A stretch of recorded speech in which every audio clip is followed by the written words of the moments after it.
Hello friends, आज YouTube channel में आप लोग का स्वागत करता हूं। जैसा कि हम लोग पढ़ रहे हैं क्या, पॉलिटी यानी भारतीय संविधान के 18 टॉपिक हमने क्लियर कर लिए हैं। आज 19वां टॉपिक है प्रधानमंत्री। तो प्रधानमंत्री से जितने भी क्वेश्चन बनने वाले हैं वन लाइनर फॉर्मेट में हम लोग पूरा कमेंट कर देना, मैं उस पर जरूर काम करूँगा। ठीक है, तो आप लोगों का समय जाया ना करते हुए हम सीधे पॉइंट पर आते हैं। ठीक है, एक बार फिर से धन्यवाद। धन्यवाद। पॉइंट पर आते हैं। तो पॉइंट क्या है कि पहला क्वेश्चन कह रहा है कि प्रधानमंत्री की नियुक्ति कौन करता है, तो राष्ट्रपति। ठीक है, तो क्या राष्ट्रपति, अपने मन से सोचो कि क्या राष्ट्रपति सीधे प्रधानमंत्री किसी व्यक्ति को उठाकर नियुक्त कर देगा? ऐसा बिल्कुल नहीं होगा। ऐसा कदापि नहीं होगा कि किसी व्यक्ति को उठाकर राष्ट्रपति प्रधानमंत्री बना दे। उसके लिए क्या होता है, लोकसभा का चुनाव होता है। जैसे संसद की 2 सदन होते हैं, एक लोकसभा एक राज्यसभा। तो लोकसभा का जो होता है चुनाव, प्रत्यक्ष मतदान होता है। लोकसभा का क्या होता है, चुनाव होता है। किसके द्वारा? जनता के द्वारा। ठीक है, तो जनता के द्वारा चुने गए प्रतिनिधि को क्या कहते हैं, सांसद। और सांसद कहाँ बैठते हैं? लोकसभा में।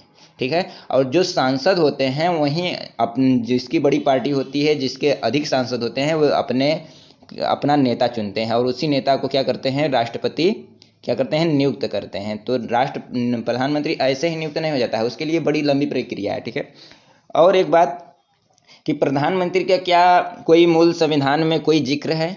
सोचे हैं कि प्रधानमंत्री का कोई मूल संविधान में जिक्र है भाई, क्यों नहीं रहेगा? इतना बड़ा पद है तो रहेगा ही। तो आर्टिकल जो 74, 75, 78 ये सब क्या कहता है, प्रधानमंत्री के बारे में बताता है। 74 में क्या करता है, कहता है कि राष्ट्रपति को जो सलाह देने के लिए, एकदम पर्टिकुलर एक प्रधानमंत्री के लिए नहीं है, लेकिन 74, 75, 78 बताता है। 74 में कहता है कि राष्ट्रपति अपने मन से काम नहीं करता है, उसको सलाह देने के लिए क्या होगा, मंत्रिपरिषद होगा, जिसका मुखिया कौन होगा, किसका मुखिया? मंत्रिपरिषद का। तो मंत्रिपरिषद का मुखिया कौन होगा? प्रधानमंत्री। ये आर्टिकल 74 में लिखा होगा। ठीक है, तो अर्थात क्या है, अर्थात मंत्रिपरिषद प्रधानमंत्री के अधीन होता है। यानी कह रहा है कि जैसे राष्ट्रपति कोई कार्य कर रहा है, उसके लिए क्या होगा, एक मंत्रिपरिषद होगा और मंत्रिपरिषद का मुखिया कौन होगा? प्रधानमंत्री। ठीक है, और आर्टिकल 75 में कहा है कि आर्टिकल 75 में क्या कहता है कि जो राष्ट्रपति है वो प्रधानमंत्री की नियुक्ति करते हैं। राष्ट्रपति प्रधानमंत्री की, आर्टिकल 75 में लिखा गया है कि राष्ट्रपति प्रधानमंत्री की नियुक्ति करते हैं और उनकी सलाह पर, किसकी सलाह पर? प्रधानमंत्री की सलाह पर अन्य मंत्री, जो मंत्री क्या करते हैं, अपना शपथ लेते हैं। प्रधानमंत्री के बाद देखेंगे जब संसद, नई लोकसभा का चुनाव होता है, उस समय अन्य मंत्री सांसद लेते हैं, जैसे कि रक्षा मंत्री हो गया, डिफेंस मिनिस्टर, और गृह मंत्री, रेलवे मंत्री। ठीक है, ये सब मंत्री जो होते हैं उनके बाद, प्रधानमंत्री के बाद शपथ लेते हैं। तो जब राष्ट्रपति प्रधानमंत्री को नियुक्त कर देगा, ध्यान से सुनना, जब राष्ट्रपति प्रधानमंत्री को नियुक्त कर देगा तो प्रधानमंत्री से क्या करेगा, सलाह लेगा कि आखिर किसको किसको हम मंत्री पद दे दें। इतने बड़े बड़े मंत्री पद होते हैं तो ऐसे किसी को नहीं दे दिया जाएगा, तो सलाह लेकर ही पूरा उसकी होती है। फिर उसके बाद क्या किया जाता है, सीटों का आवंटन किया जाता है, यानी बंटवारा किया जाता है। तो इस प्रकार क्या होता है, लोकसभा का चुनाव होता है और चुनाव के बाद क्या होते हैं, प्रधानमंत्री नियुक्त होते हैं। ठीक है, इतना एकदम बेसिक तो आप लोग समझ गए होंगे। अब अगला क्वेश्चन क्या है, अगला क्वेश्चन के माध्यम से कुछ होगा, व्याख्या कर देंगे। अगला क्वेश्चन है कि प्रधानमंत्री को उसके पद की गोपनीयता की शपथ कौन दिलाता है? तो राष्ट्रपति। ठीक है, नियुक्ति, कभी कभी एक क्वेश्चन ऐसे पूछा जाता है कि प्रधानमंत्री नियुक्त होते हैं कि निर्वाचित होते हैं कि चुने जाते हैं?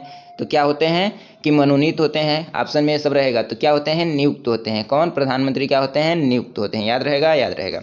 अगला क्वेश्चन है, अगला क्वेश्चन क्या कह रहा है दोस्तों कि भारत में एक व्यक्ति अधिक से अधिक कितनी बार प्रधानमंत्री रह सकता है? थोड़ा जब पढ़ा करो तो सोचा करो कि आखिर में प्रधानमंत्री कितनी बार तक रह सकता है। क्या उसका एज लिमिट है या नहीं है? एज लिमिट है तो कितना है, अगर नहीं है तो क्यों नहीं है? ऐसे सोचो और पढ़ो, उसका क्वेश्चन ढूंढो, गूगल है आपके पास। ठीक है, तो भारत में एक व्यक्ति अधिक से अधिक कितनी बार प्रधानमंत्री पद पर रह सकता है? तो कितनी ही बार, चाहे वो मृत्यु के कगार पर ही क्यों ना हो, 110 साल का ही क्यों ना हो, वो भारत का प्रधानमंत्री बन सकता है। उसके लिए कोई एज लिमिट निर्धारित नहीं की गई है, एज लिमिट निर्धारित नहीं की गई है। ठीक है, अगला क्वेश्चन है, और जो प्रधानमंत्री होता है उसका न्यूनतम आयु क्या है? न्यूनतम आयु तो लिमिट है 25 वर्ष, यानी 25 वर्ष से मरते दम तक वह क्या बन सकता है, प्रधानमंत्री बना रह सकता है। ठीक है, अगला क्वेश्चन कह रहा है अगला क्वेश्चन देखते हैं कि जो कह रहा है कि भारत में शक्तियों का प्रमुख उभरता केंद्र है, यानी इसके कहने का मतलब जो वास्तविक शक्तियां जिसमें निहित होती हैं वह कौन है, तो प्रधानमंत्री है। ठीक है, प्रधानमंत्री के हाथ में ही वास्तविक शक्तियां निहित होती है। ठीक है, अगला क्वेश्चन है कि संघीय मंत्रिपरिषद का अध्यक्ष कौन होता है। जो संघीय मतलब संघ, ठीक है, संघ मतलब देश। ठीक है, तो जो संघीय मंत्रिपरिषद होता है का अध्यक्ष कौन होता है, तो प्रधानमंत्री। ठीक है, मंत्रिमंडल हो जाए, मंत्रिपरिषद हो जाए, ठीक है, उसका अध्यक्ष कौन होगा, प्रधानमंत्री ही होगा, याद रहेगा। अगला कह रहा है योजना आयोग का अध्यक्ष कौन होता है, तो प्रधानमंत्री। तो योजना आयोग आज का नहीं है, बहुत पुराना है। ठीक है, तो योजना आयोग के स्थान पर इस समय क्या आ गया है, नीति आयोग। क्या आ गया है, नीति आयोग। याद रखना, योजना आयोग खत्म हो गया है 1 जनवरी 2015। 1 जनवरी 2015 को क्या आ गया, नीति आयोग। क्या आ गया, नीति आयोग। 1 जनवरी 2015 याद रखना, नीति आयोग हो गया। तो नीति आयोग का अध्यक्ष भी कौन होता है, प्रधानमंत्री ही होता है। योजना आयोग जब था तब पर भी प्रधानमंत्री होता था, अब नीति आयोग आ गया है तब पर भी कौन है, प्रधानमंत्री ही है। ठीक है, याद रहेगा, याद रहेगा। ठीक है, मान ले, याद रहेगा, मान लेते हैं। अगला कह रहा है कि आमतौर पर भारत का प्रधानमंत्री होता है, आमतौर पर यानी जनरली, हमेशा, तो लोकसभा का सदस्य होता है। ठीक है, आमतौर पर कौन होता है, लोकसभा का सदस्य, लेकिन राज्यसभा का भी सदस्य हो सकता है, राज्यसभा का भी सदस्य हो सकता है, बिना सदस्य हुए भी प्रधानमंत्री हो सकता है, लेकिन उसको 6 माह का महीना 3 माह का, शायद 3 माह का टाइम दिया जाता है कि आप 3 माह के अंदर अपनी क्या कर ले, सदस्यता ले लें।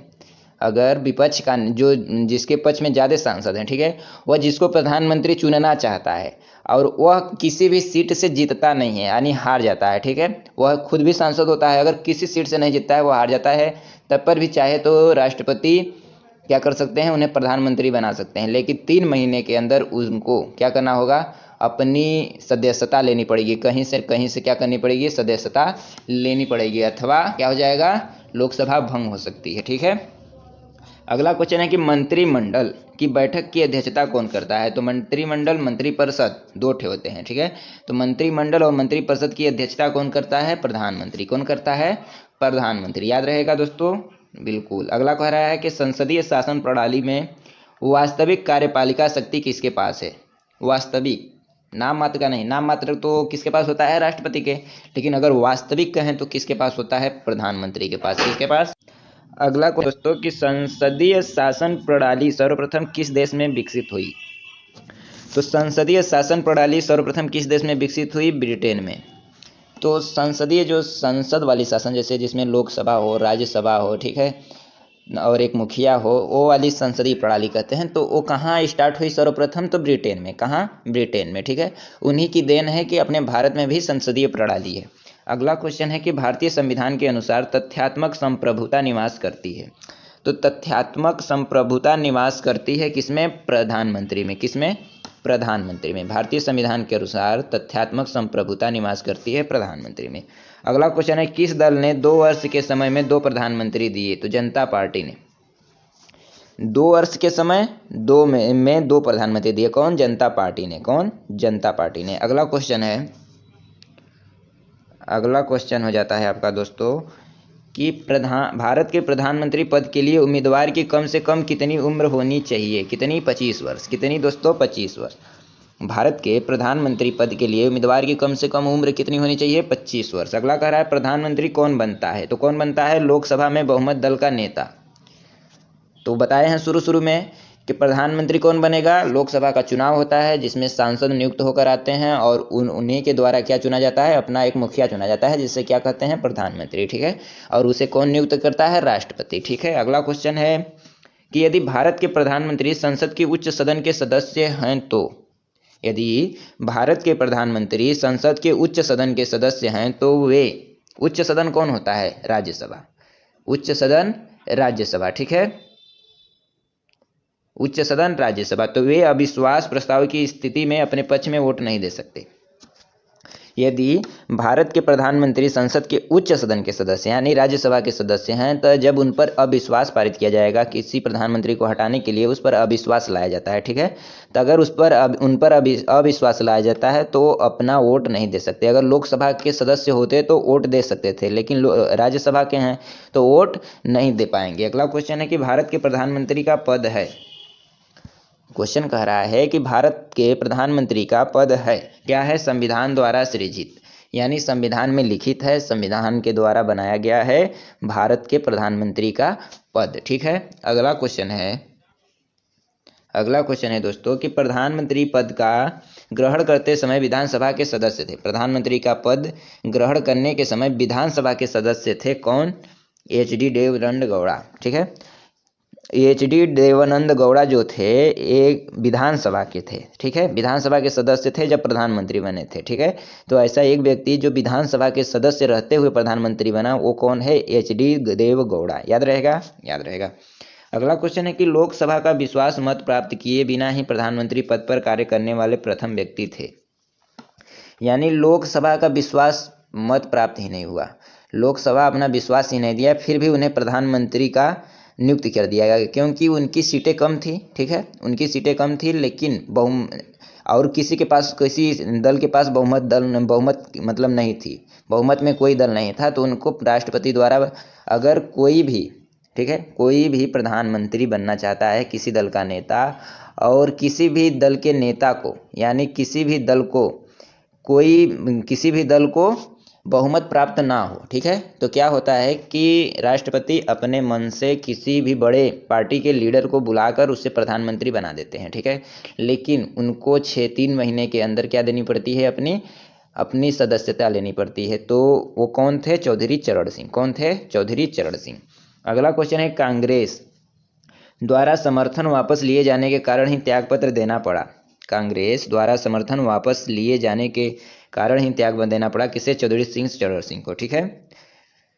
अगला क्वेश्चन है कि प्रथम गैर कांग्रेसी प्रधानमंत्री बने, जो प्रथम थे वो गैर कांग्रेसी, कांग्रेस की तरफ से गैर कांग्रेसी थे, कौन? मोरारजी देसाई। प्रथम गैर कांग्रेसी यानी कांग्रेस के पहले जो प्रधानमंत्री बने थे वो कांग्रेस के थे, लेकिन प्रथम ऐसे व्यक्ति जो कांग्रेस के नहीं थे वो कौन थे? मोरारजी देसाई, ठीक है, याद रहेगा, याद रहेगा। अगला क्वेश्चन है कि सबसे कम उम्र के प्रधानमंत्री पद पर आसीन होने वाले व्यक्ति कौन थे? जो कम उम्र, सबसे कम उम्र किसका था जब वह प्रधानमंत्री के पद पर बैठे? तो ऐसे कौन से व्यक्ति थे जो प्रधानमंत्री पर बैठे तो उनका सबसे कम उम्र था? वो थे राजीव गांधी। कौन थे?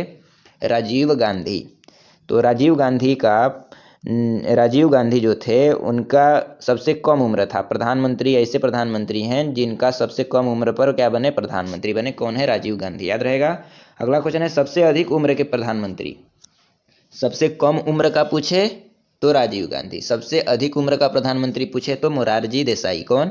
मोरारजी देसाई। तो सबसे अधिक उम्र में प्रधानमंत्री पद पर आसीन होने वाले व्यक्ति कौन है? मोरारजी देसाई, ठीक है। आगे क्वेश्चन देखेंगे, महत्वपूर्ण अधिकारियों का मासिक वेतन। तो जो महत्वपूर्ण अधिकारी हैं उनको देख लो कि मासिक वेतन कितना कितना मिलता है। राष्ट्रपति को कितना मिलता है? 5 लाख, उपराष्ट्रपति को 4 लाख, लोकसभा अध्यक्ष को 4 लाख और राज्यपाल को 3.5 लाख, सर्वोच्च न्यायालय के मुख्य न्यायाधीश को 2,80,000 और सर्वोच्च न्यायालय के अन्य न्यायाधीश को 2,50,000, ठीक है। और देखते हैं कि उच्च न्यायालय के मुख्य न्यायाधीश को 2,50,000, उच्च न्यायालय के अन्य न्यायाधीश को 2,25,000 और मुख्य चुनाव आयुक्त को 2,50,000, महान्यायवादी अटॉर्नी जनरल महान्यायवादी को 2,50,000, नियंत्रण एवं महालेखा परीक्षक जिसे CAG कहते हैं उसको भी कितना? 2,50,000। तो क्या मुख्य चुनाव आयुक्त, महान्यायवादी, नियंत्रण एवं महालेखा परीक्षक, इन तीनों का वेतन समान है। कितना? 2,50,000, 2,50,000, 2,50,000। और उच्च न्यायालय के मुख्य न्यायाधीश और सर्वोच्च न्यायालय के अन्य न्यायाधीश का बराबर है। उच्च न्यायालय के अन्य न्यायाधीश का 2,25,000 है और सर्वोच्च न्यायालय के मुख्य न्यायाधीश का 2,80,000, राज्यपाल का 3.5 लाख, बाकी उपराष्ट्रपति का, लोकसभा अध्यक्ष। क्यों उपराष्ट्रपति को और लोकसभा अध्यक्ष को क्यों बराबर मिलता है? क्योंकि लोकसभा का अध्यक्ष जो होता है, जैसे लोकसभा द्वारा चुने गए सदस्यों द्वारा चुना गया लोकसभा अध्यक्ष होता है, ठीक है, उसी तरह राज्यसभा का सभापति होता है कौन? उप प्रधानमंत्री। तो इसी वजह से इन लोगों को क्या होता है? बराबर। दोनों अध्यक्ष हैं अपने अपने के, एक लोकसभा का अध्यक्ष है और एक राज्यसभा का, तो दोनों का जो इनकम है, जो मासिक वेतन है, वो क्या है, बराबर है। कितना कितना है, याद रखना, 4 लाख, और राष्ट्रपति का 5 लाख। याद रहेगा। आज के लिए दोस्तों इतना ही। अगला जो आपका टॉपिक होगा वो होगा संघीय मंत्रिपरिषद। तो संघीय मंत्रिपरिषद में विविध क्वेश्चन आएंगे, जिसमें राष्ट्रपति कैसे चुना जाता है, मतलब राष्ट्रपति किसको किसको चुनता है, मंत्रिपरिषद में कौन कौन राज्य मंत्री होते हैं, कैबिनेट मंत्री होते हैं, ये सब क्वेश्चन जो पूछे जाते हैं वो सब इसमें आ जाएगा, इस टॉपिक में। ठीक है। तो अगला टॉपिक जो है वो भी बहुत इंपॉर्टेंट होने वाला है। तो अगर दोस्तों आपको वीडियो अच्छा लग रहा हो तो लाइक और सब्सक्राइब कर देना।